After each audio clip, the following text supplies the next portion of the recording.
से माननीय सम्माननीय आदरणीय सुनील सागर जी महाराज, सबसे पहले मैं अपना प्रणाम उनके चरणों में रखता हूँ। फिर यहाँ जितने भी मेरे जैन बहन भाई हैं, मैं उन सबसे बड़े आदर के साथ प्रणाम करता हूँ। मैं जयपुर में जब भी चतुर्मास हुआ है तो मेरी हाजिरी जरूर हुई है। योगेंद्र सागर जी महाराज, पुलक सागर जी महाराज, तरुण सागर जी महाराज, सुधा सागर जी महाराज, विराट सागर जी महाराज, सभी महाराज श्री के इन चतुर्मास के अंदर मुझे बोलने का मौका मिला और मैंने उनको सुना भी। और मुझे भी आज मेरा लेट आने की वजह से समय का कुछ अभाव रहा, नहीं तो हमेशा मुझे 15-20 मिनट बोलने का जरूर मौका दिया जाता था। यदि मैं मना भी करता था तो कहते थे बोलना पड़ेगा।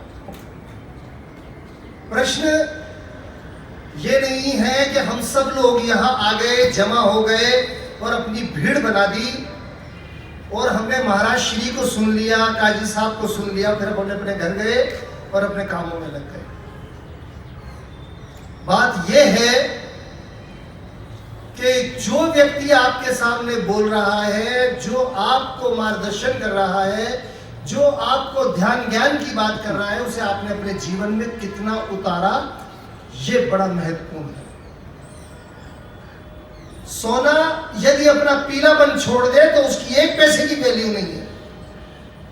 हीरा अगर अपनी चमक छोड़ दे तो उसकी 1 पैसे की वैल्यू नहीं है।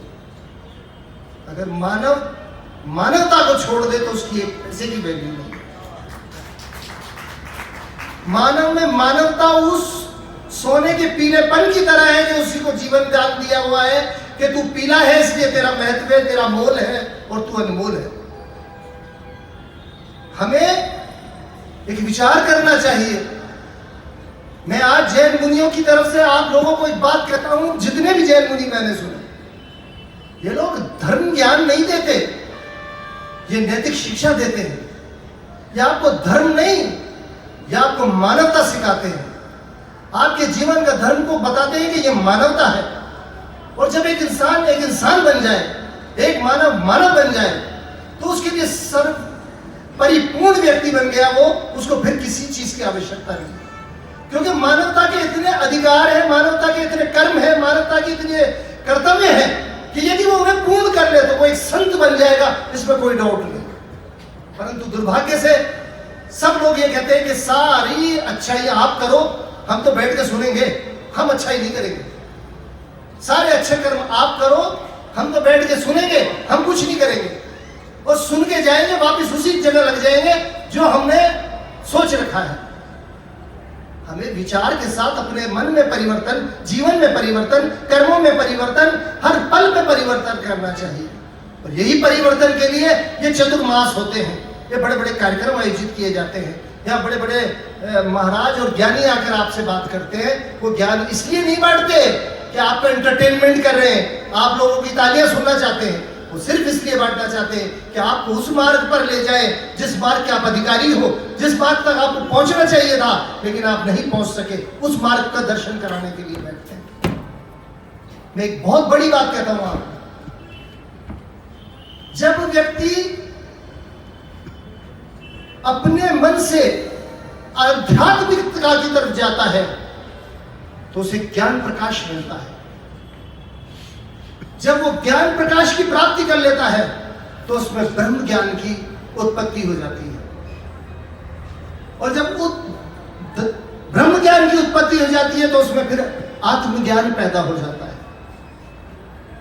और आत्मज्ञान उस प्रकार है जिस प्रकार एक छोटा सा मासूम बच्चा अपनी मां की उंगली पकड़कर कुएं की मुंडेर पर तेजी से भाग लेता है इस विश्वास के साथ कि मेरी मां की उंगली मेरी मुट्ठी में है, इसलिए मैं गिरूंगा नहीं, और इस विश्वास के साथ वो कुएं की मुंडेर पर भी भाग लेता है। आत्मज्ञान उसी का नाम है।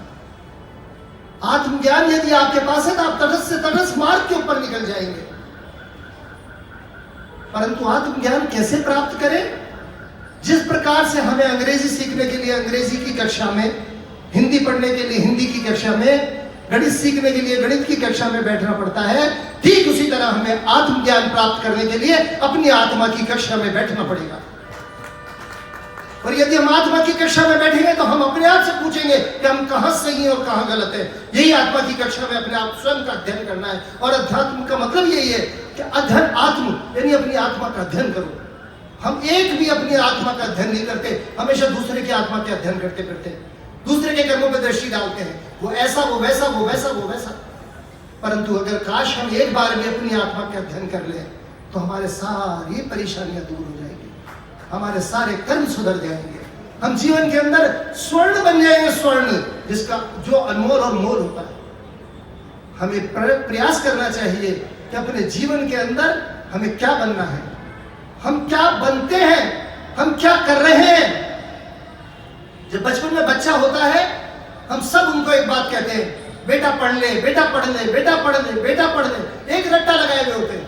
बच्चा अगर खेल रहा है तो मामा थप्पड़ मारता है, अबे तेरी परीक्षा पढ़ नहीं रहा है तो खेल रहा है। चाचा आता है थप्पड़ मारता है, अरे तुझे पता नहीं है कि तेरी पढ़ाई में कमजोर है, पढ़ता नहीं है, अरे आज स्कूल नहीं गया, थप्पड़ मार रहा है।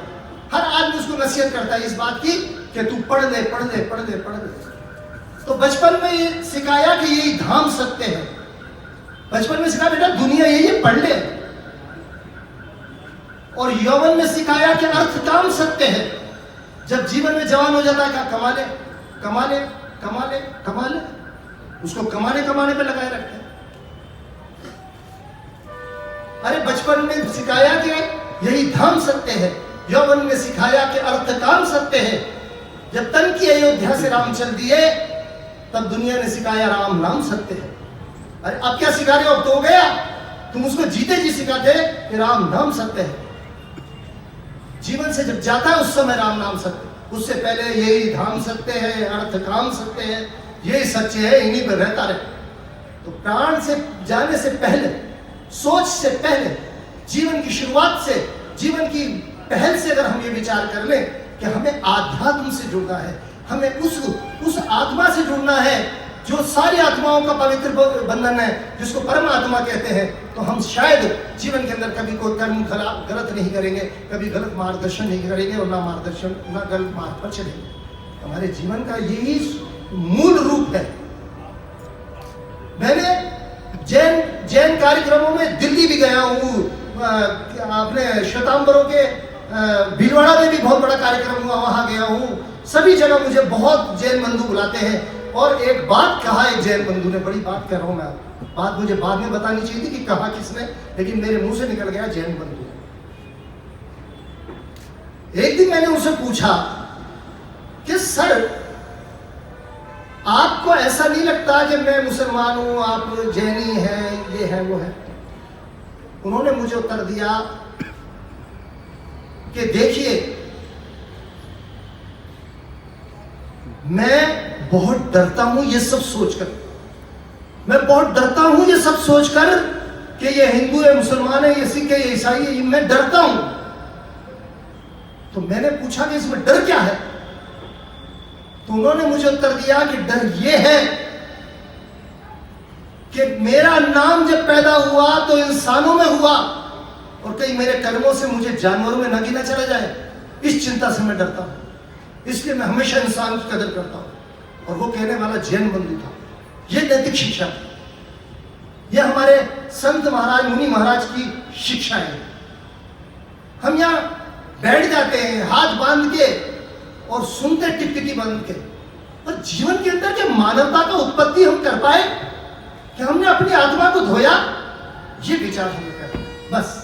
और यही मेरा निवेदन है कि आप सभी लोग इस चीज को अपने जीवन में गिरा बांधें। और मैं आप इसे यही कहूंगा कि मेरा आज यहाँ आने की उपस्थिति को स्वीकार करें। धन्यवाद।